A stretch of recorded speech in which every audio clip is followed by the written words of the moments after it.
From the Multifamily Studios in Scottsdale, Arizona, with Patrick and Carrie Antrim. Live today in Multifamily. All right. Hey, we're here with you guys yet again, every Friday, 10 a.m. Pacific. That's right. Noon Eastern.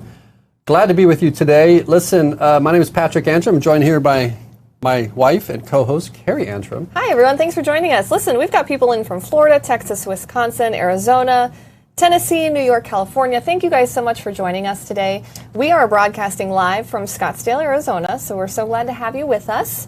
We have a great show coming up for you today. Yes, today on the show, we're talking about how to get feedback from employees even in uncertain times. Listen, the world of work is shifting for many of us. That's probably you too.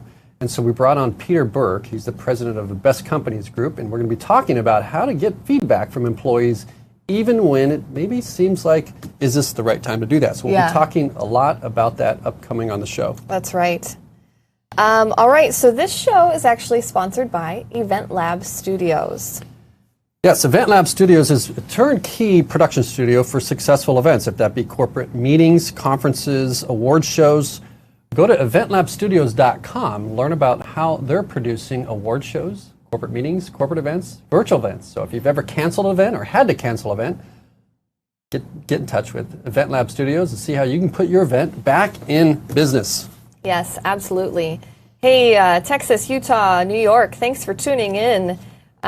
You might be watching, well, I know you guys are watching on live.multifamilystudios.com. That's great. We might also have viewers from Facebook, Twitter, LinkedIn. Guys, feel free to put your comments and questions on whatever channel you're on right now, and we will try to get to those throughout the show. That's right. Hashtag Multifamily Live. We'll tune in. Just put on there, hey, we're a new viewer. Would love to reach out to you and connect. Listen, multifamilystudios.com is really our sort of masterclass meets Netflix for high-level education on investment in apartments, leadership, innovation, what's happening next in multifamily. If you want to level up your career and you want to get in touch with your own sort of growth, then that's a place to start. And then that's also where people are chiming in here, right, on multifamilystudios.com. Yep. And so one other thing is we're on Twitter.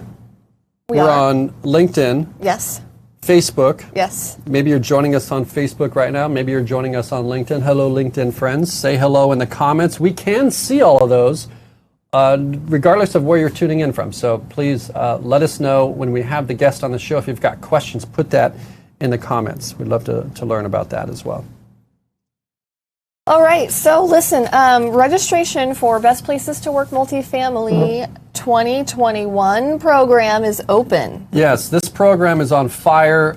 We were surprised, obviously, now that we're coming back out of all of the shifts of priorities. We're seeing a lot of great things happening with this program, new ways to celebrate. We'll be talking more about that, but definitely if you are a company and you're building a healthy organization, then you care about the feedback from your employees, and you want to use that feedback to either develop a better process in reacting to what we just went through and with the COVID-19 shift that we've had to do on business, on the way that we work.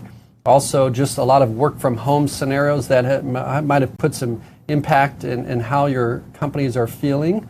If that being isolated or engaged. And so now is a time when our communities that we live in need our companies most. In fact, one of the statements in a recent interview I did was a company's was a single source for the most trusted source of truthful information. So companies, when you get feedback from your employees, it matters, not only to build a better business, but to help understand what people are going through so you can make shifts in your organization and do stuff with the data. Right. But also there's going to be an exciting new way to celebrate on a grand scale in grand ways that was sort of the silver lining in what has happened here with all of the live events. So stay tuned for that. So if you are running what you think is one of the best places to work in multifamily companies, or you are working for a great, an organization that you think should absolutely be on this list, we're going to have Peter Burke coming up in the show. You can ask him all the questions you want about how that process works, and we'll get you all of that information. Real quick, I want to give a shout out to Gwen Bernal joining us. She says hello from Chandler, Arizona. Hey, Gwen, good morning. Thanks for joining us. Chandler's in our backyard here. That's great. Yes, glad to see Gwen and Chandler.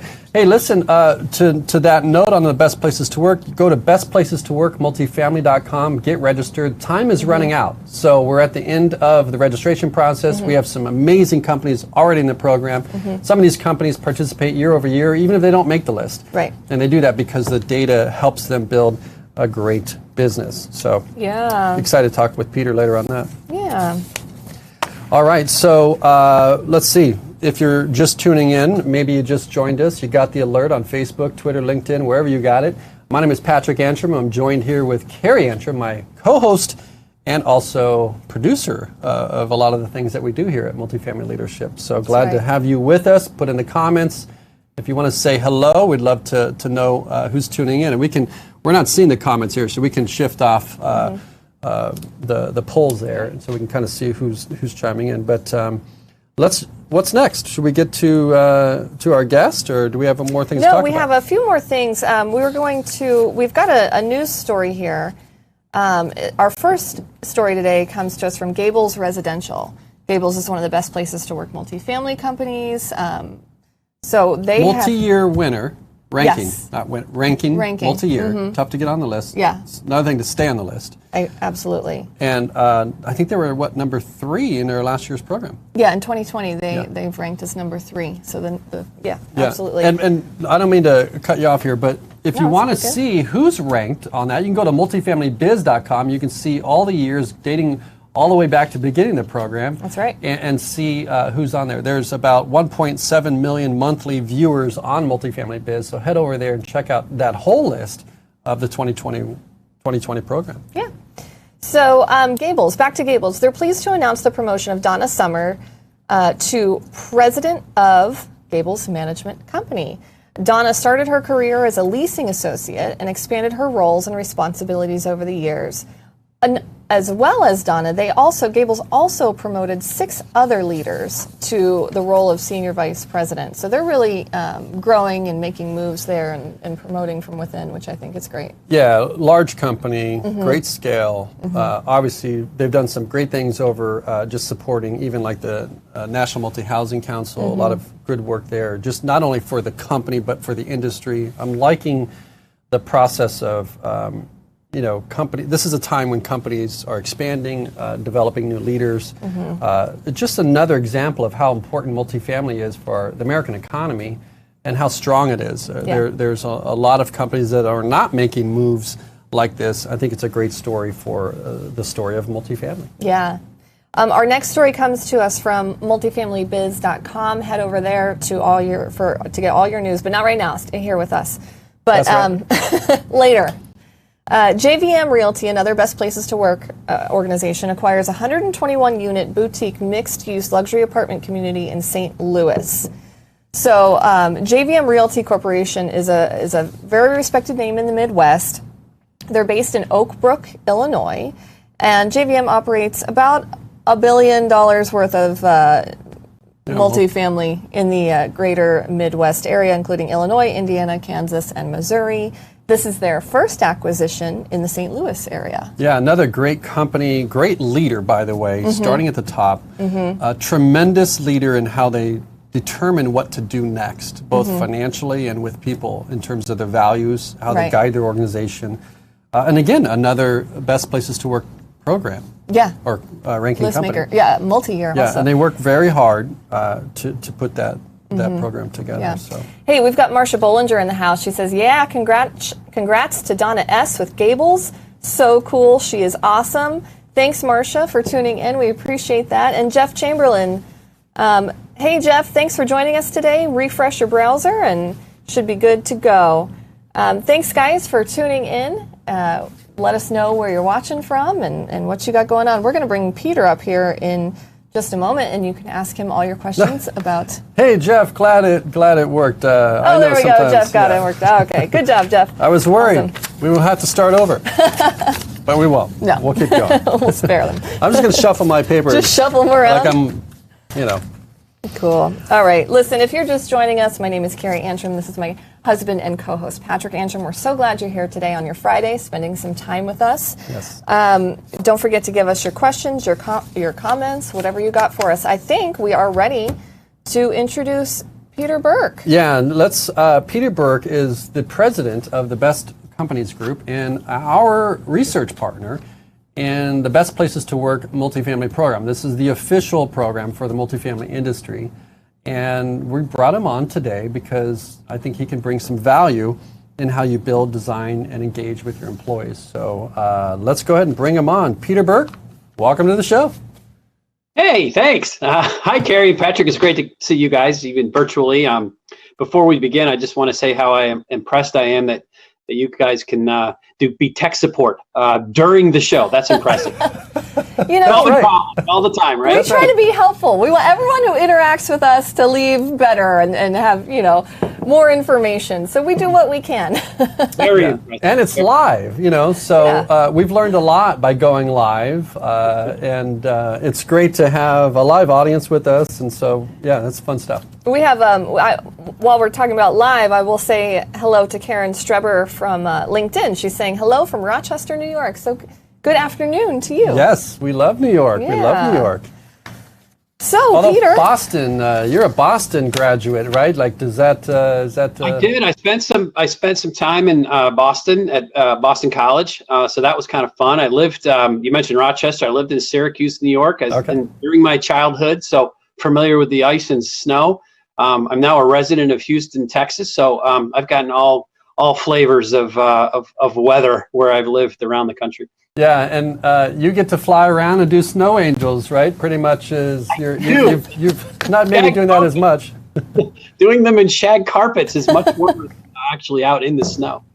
I wish we had a clip of that to inform we our do, work. but we didn't want to make that a thing inside today. joke running here, but yeah. So just for those that are watching here, Peter comes out every year at our annual event to recognize the best places to work multifamily and shows up and gives some insight as to what's happening globally around employee engagement, data, and really his perspective from all of his, I think they do 6,000 companies, right? And so we get to learn, but at the same time, he's very unique in that, you're effectively running a research company, right, on employee engagement, but he has this economics background, so he understands the finance of how important these things are to a company, but at the same time, knows the publishing side, the importance of not only having great data, but letting people know about it, so then it actually makes something happen for a company. So, but he came out and did long ago, Tom Cruise did this on like a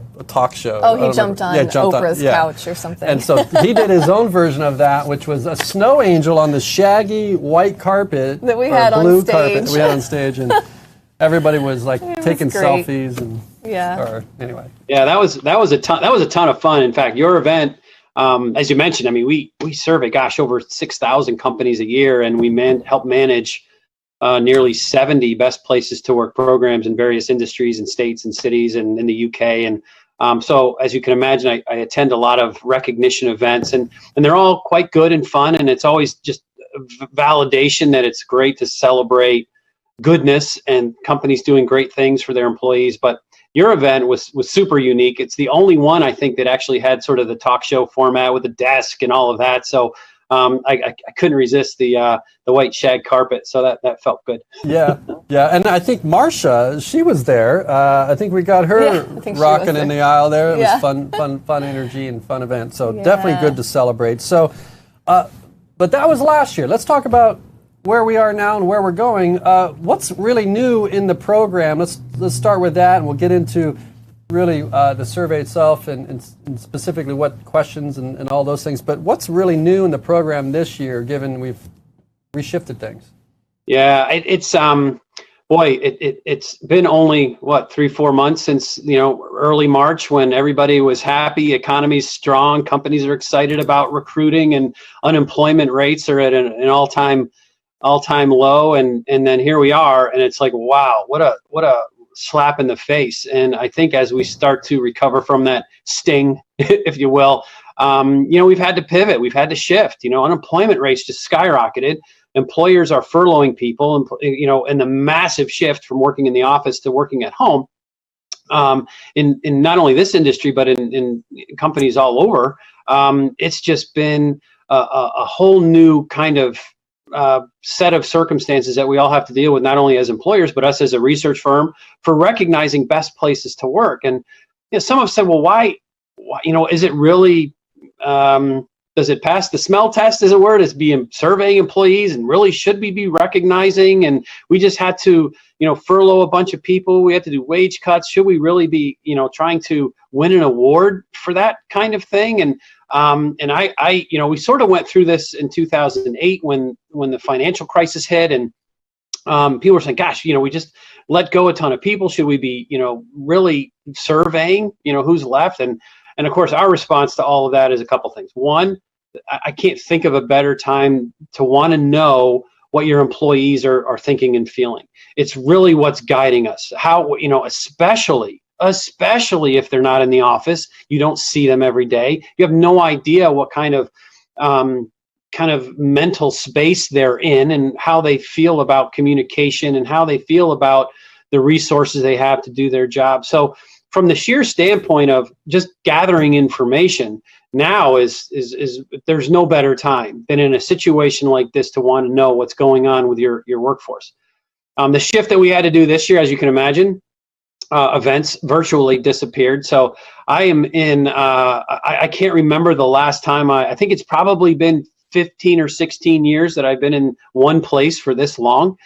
Because my job, like you mentioned, is going around and helping Celebration, and also in addition to sort of running the organization here. But I think with the shift from home, we had to, events were canceling, and we sort of had to pivot too, and kind of say, all right, how do we help our partners continue on, not only with recognizing great places to work in this time, but also what can we add to it? What kind of new information can we gather as part of this process? And so one of the things we're doing, in addition to shifting the timeline to a little bit further out, so that people, like I said, I sort of, this analogy of getting slapped in the face in March and April and May, and now we're starting to kind of say, okay, that stung a little bit, but what did that do? It woke me up. What do we have to do? And shifting the timelines was certainly one way that we hopefully can get, as people get over that and start to realize what their new normal is.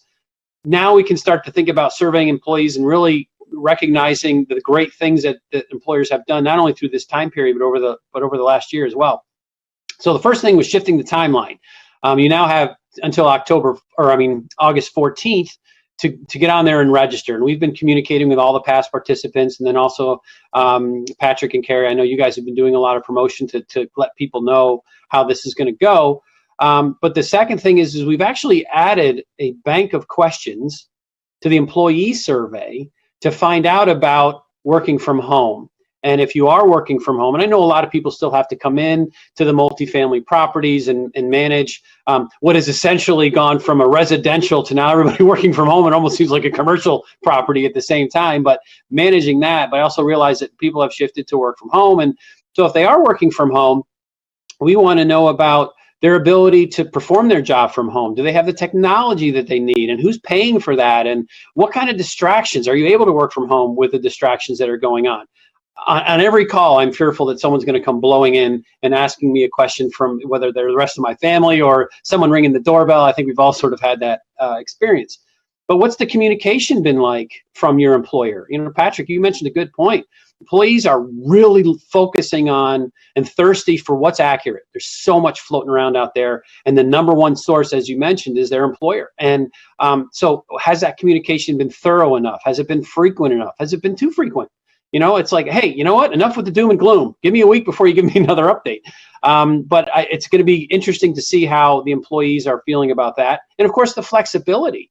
We want to know And again, these extra bank of questions aren't necessarily going into the ranking or the determination of whether you're good enough to make the list, but we felt like it's a great opportunity to gather information that all of those employers that are going through this process are going to get once they complete the survey. So, but flexibility, does my employer understand the new flexibility I need in my work-life balance? I've got 3 kids at home that we're trying to, hey, Dad, Mom, I can't get on the Zoom, help me. Or, you've got elderly parents that you're caring for, or whatever that new situation is that you've got to leave at 1:30 or 2 o'clock in the afternoon to do something, or to help a child with a class, or whatever that might be. We want to measure that, and find out what that flexibility is. So shifting the timeline a little bit. I know the recognition on your end is going to change a little bit this year. But also the new bank of questions that we're asking to develop more information for those who are going through the process. And then also, we've actually are adding a couple of questions on the employer survey to find out more about what new policies have been put in place as a result of COVID, and what existing policies have changed as a result of COVID. So we're going to ask a couple of those questions. So yes, things are looking different, but as everybody that's on this call and viewing, trying to figure out how to pivot so that we can provide the most value to people who are going to be investing in this process, but also, how do we go forward with this new normal? I know that was a long answer, but hopefully that's thorough enough. No, that was great. Thank you so much. That was really good information. And in episodes past, Patrick and I have talked about the survey and the 8 key areas, and the importance of gathering all this data. Tell our viewers why this isn't just the shiny new tech tool. There's different ways to survey your employees and stuff. What makes the integrity of the program different with you? Well, it's a great question, Carrie. I think, there are organizations out there that'll say, well, why can't I just write my own questions and use SurveyMonkey and I'll get my information that way? And you can certainly do that, but there's a couple of main advantages from going through this process. Number one is that we have had all of our questions tested. We're in the business of not only writing survey questions, but conducting surveys, creating the reports that are most useful. I don't think people realize the integrity of this recognition is of the utmost importance to us. We know there's other options out there for people to try to get some sort of a best employer type of badge, but ours, we have committed to being the I don't want to say the hardest list to make, but if you're on our list, you, number one, deserve to be there, and you've gone through the scrutiny that a lot of these other programs don't have. For example, we spend a lot of time and energy looking at the data and looking at our process to make sure that you can't cheat. And if somehow you think you have, and we're looking at the data and we see red flags, and we ask additional questions, and we go through that data thoroughly so that we know that, and we've had to disqualify people in the past for trying to game the system, if you will. And so we're paying attention to a lot of that and have put a lot of time and resources behind it. And we think that the bar of excellence that we set to make this list is second to none in any of the programs that are out there. So we like to think of this as being, if you're on this list, you've done a lot right. And like I said, so that's sort of one, but the other, when you're creating your own questions and doing your own survey, again, you might not have the questions worded properly so that you end up with data that isn't really actionable because you might have asked 2 questions in one, or haven't gone through the survey distribution and collection process with the safeties in place so that people aren't filling out more than one survey, those kinds of things. But the other thing that you're not going to get is the benchmark, and that is so valuable.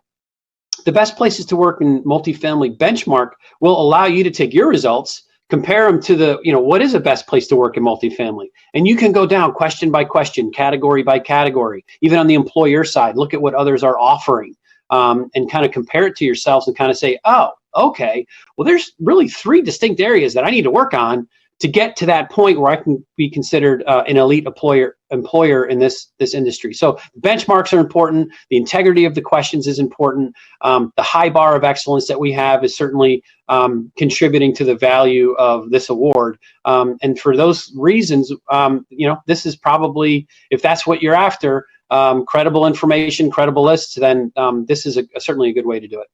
Yeah, certainly perhaps the most important data in an organization. And, specifically to this program, I will say, when I talk about it being the official program for the best place to work multifamily, and that, we don't, our organization represents sort of all of multifamily. There's, I think, 11 or 17 some million people that come together and make it all happen. There's not a membership that they have to join, a local state, organization or what have you to get on the list. So it really is the all-encompassing list for those companies. And that's another incentive to get the companies that maybe are not part of a certain group of organizations to get, really an all-encompassing list. And what do you think about, like, some of these, even other programs? You've got state-run programs, you've got some of the other programs you're talking about, other available programs, pulse surveys, all these things. You can survey fatigue people as well. There's a reason why we do this every year and at the time of the year. And I'm just wondering, when a company sends their own survey, even though they say maybe it's a third party or something like that, when you get the email from your own company, fill out the survey, then do you get the real data, I guess, in a situation like that? And you're touching on a couple of great points. The first one is, the third party, kind of what that represents in terms of anonymity. When you have your own company sending you something and says, hey, we want to know how you feel, well, they're going to get all the raw data. And it's really easy to kind of trace back to who said what. And even if, and I'm not suggesting that the companies that do internal surveys do this, but from an employee's perspective, how honest am I really going to be when I know that all of my data, and they can track it, goes back to my employer? Whereas for us, all the raw data comes to us. We mash it and we present it in a report and we put it all together. And when you're looking at different categories, whether they're age groups or job roles or departments or tenure, if there aren't at least 5 responses in any one given category, the employer doesn't get that result. And even the employee comments aren't attributed to anybody. They're just summarized in an Excel format. So you can't trace it back. And once the employer who enters this program gets their report back, all the information is going to be great. They can't track it back to any one person, which is the big advantage of using someone like us versus doing something internally. Again, not everybody does that, but they have that capability. And if they have the capability, employees tend not to be as honest and forthright. Right, and you think about that, there's the recognition piece of that. Everyone wants to win the race they're in, as you said, right? But at the end of the day, and I like this because, and we get the emails from even non-list makers, because even the non-list makers in our mind are the winners too. If the fact that you're doing this, if you even enter the process, you're already putting your people first. You're already looking for that data. Right. That's the best signal. And I think we looked at some data going back previous years that just going through the program, you get higher levels of engagement, right? Just by being in the program, just like, okay, well, let's... And lower levels of turnover. But what I get excited about is even when the non-list makers, they're using the data and they're, a CEO's job is to plan for what's next and to build a healthy organization. And, they recognize the value of having that true, authentic, even if it's not even favorable, at least they can have a chance to do something with it. That's very important. Hey, real quick, I want to do a quick shout out here to Rachel Kish. She's joining us today from Goodyear, Arizona. Hey, Rachel, thanks for tuning in this morning. Yes, and over on Multifamily Live, we've got a great question from, it looks like Marie. We'll get to that question coming up with Peter. Even maybe we can ask him what he's thinking about that question. We'll get to that in just a moment here. Peter, I have a question for you that I get every year, multiple times usually, with participants wanting to know how many companies tried to make the list and why we keep that number confidential. Can you touch on that? Yeah, confidentiality is probably at the root of it. But I also think that number can mean something different for multiple people. Some will say, boy, that's not a huge representation of our community. Others will say, wow, that's a pretty good number of people that are applying. I think the goal is to recognize the best in the industry, and I think to some extent, I'd like to think otherwise, but I think I have a good, decent sense of reality. Is that companies generally are going to apply for this if they think they're good enough. So if I'm someone who is, I know that, I've had high turnover, my employee engagement is down, morale's not good, I might not want to be surveying them right now for this award. There are a select few, and that group is now growing, which is great, and it's as a result of what you and Patrick are doing, is that people, there are more and more companies that are saying, I don't care really whether I make the list, I'm after the information. And if I make the list, great.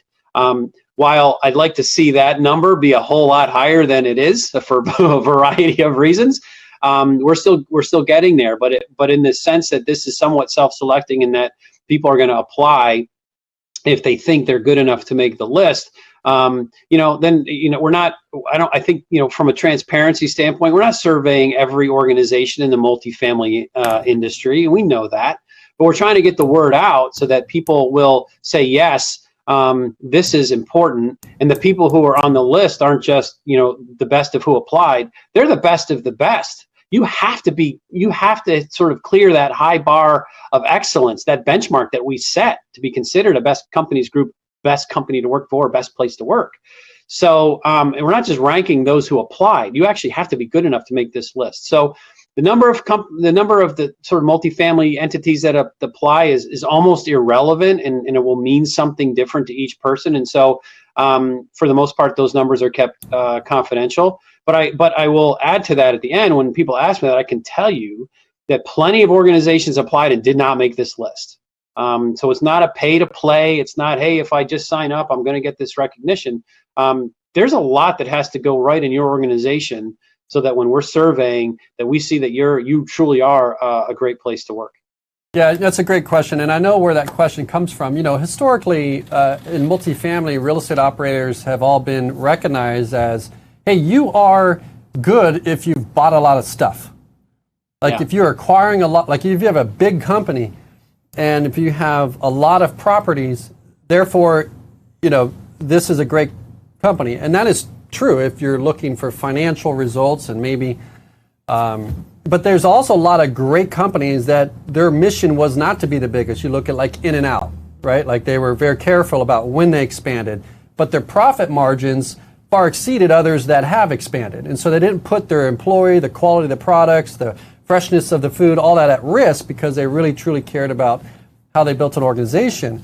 And so I see that sort of the old ways and sometimes of thinking it's the question that is more or less that we should be asking is it's not necessarily we want to be the biggest, we want to be the best. Mm-hmm. And sometimes we're redefining, do people even want to work for big companies? I mean, that we don't even know that is a true statement, like it signals certain things. And I'm excited to hear, and even in our documentaries and stuff that we've done, that at the end of the day, a company is just a collection of people. It's literally a binder that is an entity structure. But at the end of the day, it's that leader on site that connects with the people, has a relationship with the supervisor, and does good things. But certainly, having this new sense of, you've seen this in the startup culture. Do you want to work for a startup, or do you want to go into Google? What's the story behind this brand? And I think executives are being held today to more than just profits, and that we bought a lot of stuff. And now it's like, are they building a healthy organization? Are they bringing innovation in and helping people through even times like now? So excited to hear some of the great things that you're talking about, Peter. And I would just add to that, Patrick. You're absolutely right. And what we're finding is that when you look at sort of the major areas that get discussed at a boardroom table or at a senior executive table, you're talking about financials usually right off the bat. You're talking about customer service, and you're talking about product quality, perhaps. But employee engagement has now become one of those big pillars, one of those big agenda items, because more and more senior management teams and organizations are realizing, hey, look, and we've got to have an engaged workforce, because the benefits of that goes beyond financial. It's just, and a lot of what's happening is it's about retention. It's about how do we find out who's going to be the best fit, because not every best place to work has the same culture. What they've done is that they've got a culture, they understand what their values are, and they hire and promote accordingly. So what will work for one person at one organization, they go across the street to another organization that may even be on the same list, and it might be a complete fail because they're not a good match.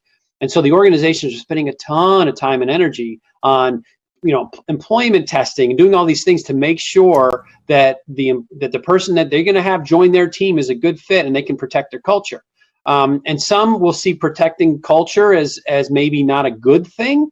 But I would disagree, because if you have a culture of inclusion and diversity and all of those things, but you also have certain values that are important to you that go along with that, and you can identify that, live those, and hire accordingly, that's where that goes. And the benefits are quite numerous when you do that. Yeah, and I've got our magazine here, and this is we've got these companies that we produce this two-page spread. Thank goodness that we're doing this digitally too as well. But this is our print version. Yeah. And this is a company that we get these emails from companies that are using it to raise capital. Right? They're telling that story like, hey, listen, we're more than like. We've got sustainable things going on. We've got things going on in the community. We're giving back. This brand is here to stay. We have strength. Our people love us, and that's the leading indicator, I think, in these boardrooms now to go, okay, this is high probabilities of meeting investment returns, or I can trust this organization is going to do the right thing.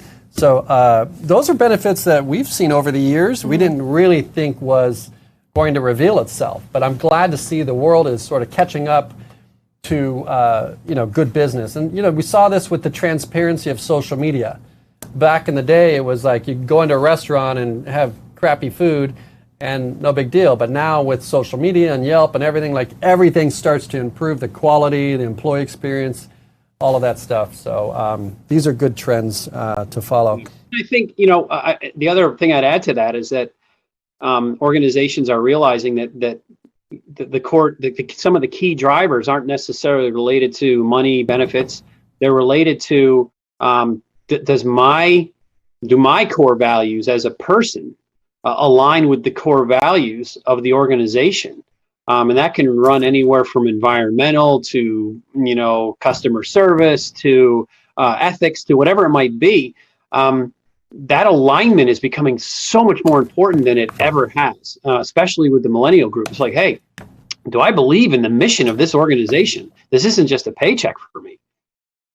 Yeah, and Peter, let me draw my attention here. I've got our data here, holding you to the spot here, but one of the lowest levels of the best had, I have a good understanding of how this organization is doing financially. Now, think about the time that we're in, right?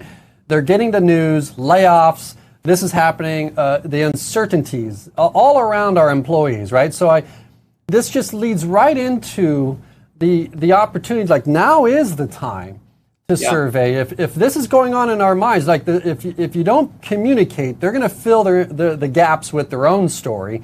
And if they're getting that story from the news, it's not a good story. But even last year, before even COVID, I have a good understanding of how this organization is doing financially, was really one of the lowest levels, both for list makers and non-list makers, as a pulse on that survey. So yeah, and you're going to see that in different industries and that are more common than in others, and but that communicate, especially the transparency right now. And again, I go back to the big crash in 2008, and how did companies communicate their financial positions to their staff? If you just say, hey, we're not doing well and we got to let some people go, that's a little different than saying, hey, look, here's what our budgets are, here's what our revenue is, here's the big miss. And I'm going to be straight up with you guys. I'm not going to tell you that we're not going to do furloughs or wage cuts or take, some payroll action if I don't believe that. too many times in 2008, I heard the horror stories of the CEO coming in one day and saying, look, gang, this is horrible, but we value our workforce. There will be no layoffs. We're gonna make it through this as a team on a Friday afternoon. That's the message that went out. Monday morning, a third of the workforce was gone. So the 2/3 that are left over are like, well, wait a minute, I can't trust anything this person tells me. And the lessons learned from those kinds of interactions were more about the transparency, and the workforce is becoming less tolerant of not being communicated with about certain things, and rightfully so. And by the way, it isn't about me just opening up the books. It's me, justifying, and in some cases we've done a ton better than we thought we were going to do. And let's talk about that. And what does that mean? And so that kind of transparency is more of an expectation. And if there isn't enough of it, they're going to hear about it. Yeah. I think those communication touch points are so crucial. We keep hearing that over and over again from CEOs and executives that we talk to, that are maintaining that constant communication, even on a daily basis. Yep. Rachel says, agree, understanding one's personal values versus organizational values is key. Thank you, Rachel. Absolutely. So, Peter, I wanted to talk to you about a new addition we had as of the program last year with the women's list, the best places to work multifamily for women, which is exciting. Do you want to kind of give our viewers an overview of that? Sure. So no, that was great. I was really glad that was something that we could do, and that you guys wanted to spearhead that recognition for women in your industry. And then it becomes, well, how do you really determine that? And so we could very easily go back and look at the demographic for all of the organizations that applied, look at the women, the female demographic, and just take whoever scored highest in that demographic and just create that list. But we felt like we needed to go a little bit further so that the credibility of that list was sort of untouchable, if you will. And so what we wanted to do is you had to have a minimum number of women working in your organization. So for example, if you had the highest score in the women demographic and only 2 out of your 100 employees were women, that doesn't, again, pass the smell test or any other sort of statistical test for that matter. So we wanted to make sure you had a minimum of 15 women working in your organization, or 25%, whichever was greater. We wanted to make sure that we got at least a 40% response rate from that group of women in those organizations. And we were looking at the gender gap in terms of results as well. And so all of those folded into the evaluation of these organizations from the women's perspective, and then we created that list for you, and we were off and running. So it was great to see that recognition, and I know you guys were really, really proud of that as well. We certainly were, and I think the organizations that made that list were thrilled. We celebrated them. I think that was in March. Yeah, virtually. And it was just an amazing outpouring of love and support for each other, and across companies, and it was a great yeah thing. And we take a different approach on the women's brand. I mean, I think we have 4,200 people that came in the last 12 months to the leadership series, and we have a private Facebook group for multifamily women. If you want to join that group, go to Facebook and search multifamily women, join that group. But more importantly, we've been really tying around the customer, the future, the next generation leader, and how we build and design products around that brand. And it's very interesting when you have a healthy and balanced organization, and you don't focus on it in terms of the obvious. Stanford, and there's enough content out there on what companies should be doing in terms of diversity, inclusion, and all those things. But our approach has been, let's focus on innovation. And when we get innovation right, you have to have men and women come together. Otherwise, you're building a product that 85% of the people that drive consumer decisions right now are influenced by women.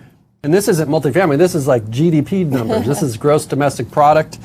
And, that's why years and years of the automobile was designed by men, yet women were influencing the purchasing of these things. And so I think brands and companies, architects, designers, communities that are coming together realize, like, we do need to understand women from a research standpoint of what it takes to build a great organization for them as well. Absolutely. And doing my own sort of personal research, that number is quite accurate in the Burke household in terms of women and influence. I would say it matches up with us too. Yep. She likes all the she likes to buy a lot of production cameras, studio equipment. Oh, maybe not that part of it. Broadcast equipment. She's looking at a new thing right now. And Yeah. Oh, well.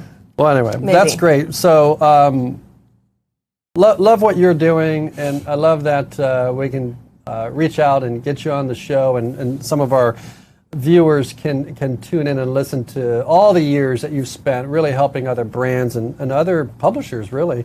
Well, do we want to get to this question and see if Peter wants to take a stab at it? So we've got, and this is kind of an example of kind of the things that people are thinking about, right? When that maybe would reveal themselves in these sort of the open part of the questionnaire, right? That maybe it's open-ended questions from the employees. But I have a question here. So what happens if schools do not reopen this fall? These are the things that employees are thinking about.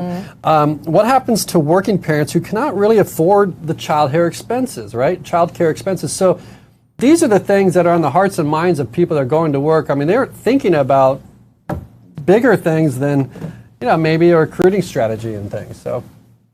Well, I think it's an opportunity for the employers, really. I think employers have, let's answer that a couple different ways. Employers have to be very careful about how tough they want to be with the flexibility of what their workforce will need. And what I mean by that is that you can get drawn into when your unemployment rates are, 5, 10, 11, 12%. Hey, look, I can find other people to do this job. The labor market, there's a ton of people who would love to come to work. You start to get into that type of mentality, this is going to be over at some point. And people have memories about that kind of stuff. And we're seeing too that flexibility doesn't mean loss of productivity. And so, yeah, we're starting to see that. In fact, just in Houston, they announced some delayed openings with schools. Some of our own employees are saying, hey, in the fall the kids aren't going back to school, and it's not even that they're not going back to school; they have to do it virtually, which just puts an unbelievable burden on the parents to teach their kids. And so, yeah, people are nervous about that. How am I going to do this? And so employers have a real opportunity, and I call it an opportunity because they can say to their employees, look, you do what you need to do. We are not going to judge your performance based upon the number of, whether or not you're at your desk during a prescribed time. We need to look at the productivity. Are you getting the job done? Can you do the job? And even in those instances where it's like, hey, I can't get to my work. Okay, well, what else can we do? What other levers can we pull so that, that we can understand what you're doing, but we also know that we have work that needs to be done. What can we do? Do we change you to part-time? Do we get another part-timer? Instead of summarily dismissing, I guess is my point. So yes, it's a huge concern for a lot of folks as they're looking at the fall and thinking, I'm going to be in this same boat where I've got kids at home and I got to deal with that. And hopefully the communication is super important. The sooner you know that, the better as an employee to kind of say to your boss, and some have even come to us in my team and say, hey, look, kids aren't going back to school. Here's what I'm going to need. I'm hoping that's okay. And then the dialogue happens. And then hopefully the employer will recognize that, one, if you're valued and, as I'm sure most are, hey, this is what we need to do. We're going to get through this. And when we come out on the other side, hopefully there's a heightened level of loyalty and engagement that's going to benefit all of those companies who are able to deal with that, the need for the flexibility. Yeah, and you think about, we're all patterned. Sometimes this is where our brains are wired. We get grooved into what we call normal. I think we were interviewing Kristen Magnai, and we were talking about the idea of what the workplace even means. It's this being this physical place that you go to, and now it's moving into more like a network, almost like a community. But this is all new, and it's being defined as we go. And I agree, it will come back. Just like we want to hug again. People want to high five people probably at some point. They want to go to their sporting events. But what will come out is a little bit more strength, I think, with people, and then maybe a new sense of real opportunities to create some quality of life. People are starting to look into multiple flows of income, and so now it becomes really, I don't have to work here.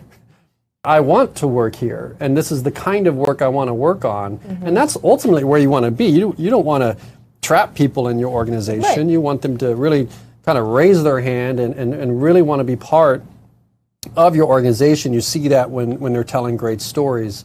Are you seeing and tracking any trends on how people are measuring that productivity? Because we used to kind of watch and see productivity. Now you can't see it, and moving into more of like a results-based success journey for people? Yeah, well, I'm going to answer that question this way because it's a good question. The short answer is no. But I will tell you, though, that this has been a trend long before COVID ever started. Yep. So the idea, and it's more old school management, and I will confess, firmly planted in old school management for a long, long time, where someone would come in or a job applicant would say, hey, look, I'd really love to come to work for you, but I really need to be able to work from home 3 days a week. Or hiring someone who works remotely.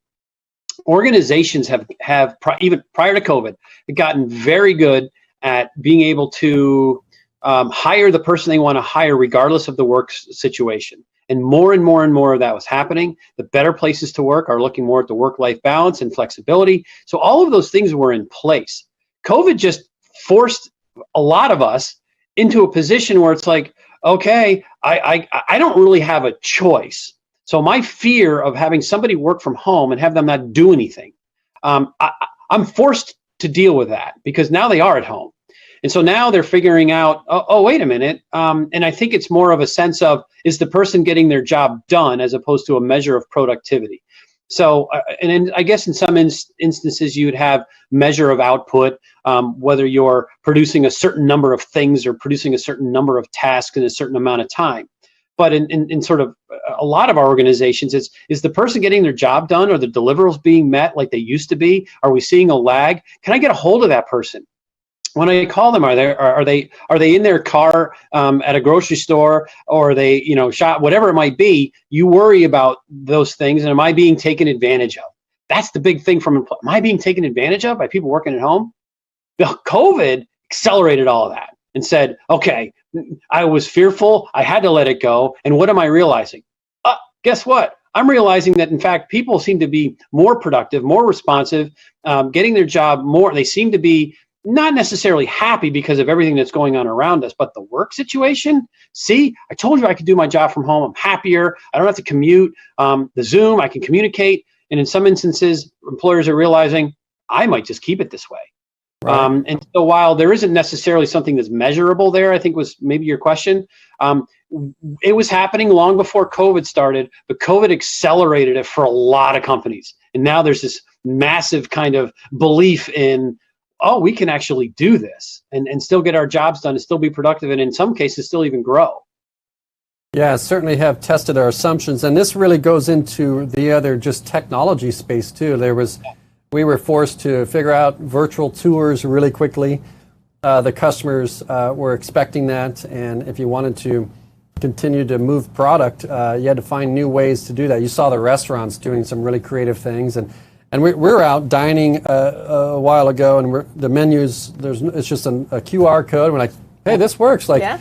Why you could update your menu anytime, and like it's on my phone. No printing expenses. And then when I left, I noticed I went to a browser again. I'm like, and their menu was there, so it's still remarketing. Still clever. Yeah, I think and I think there are people probably. You mentioned this, Patrick, off the air, but we love interaction with people.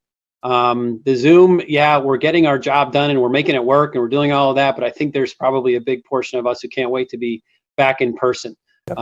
And having those personal interactions. But, I can't imagine if this had happened, 25, 30 years ago where this technology didn't exist. Right. What would we be doing? So I think that we need to be grateful on a large scale that we can still have sort of personal interactions, if you will. Like, this is great. It's great. And in fact, in some instances, I haven't seen you guys in a while. I'm like, oh, this is so great to see your faces. And so that part has been really great. But I think with our own teams, being in a room, having lunch with that group, whatever it might be, we'll all look forward to. But I think organizations are realizing that we're not all going to, flounder and die if our workforces are working from home. Yeah, and again, thank you to the entrepreneurs, the risk takers, the angel investors, those that invested in those technologies that we use today. But you look at brands, and I go back to readiness, the readiness of, you look at Skype, right? And then you look at Zoom, and Zoom's a verb right now, and Skype, feel like they kind of maybe missed an opportunity. I don't know what it was, but Zoom is certainly something that people are talking about in boardrooms and conference rooms and sales meetings, product launches and things like that. And so it does play out to be ready for things. And thank goodness our economy had some movers out there that created some of these innovations. Yeah, and I think from an engagement standpoint, Zoom can be credited, and Skype, and I guess Facebook Messenger, some of those others that sort of were a little bit late to the game with the whole Brady Bunch kind of different cells where you can see everybody. And for those of you who don't know what Brady Bunch is, Google it. That was I posted somewhere that was sort of the first original Zoom call when you had all the that's Brady funny. boxes, right? Because that's what it looks like.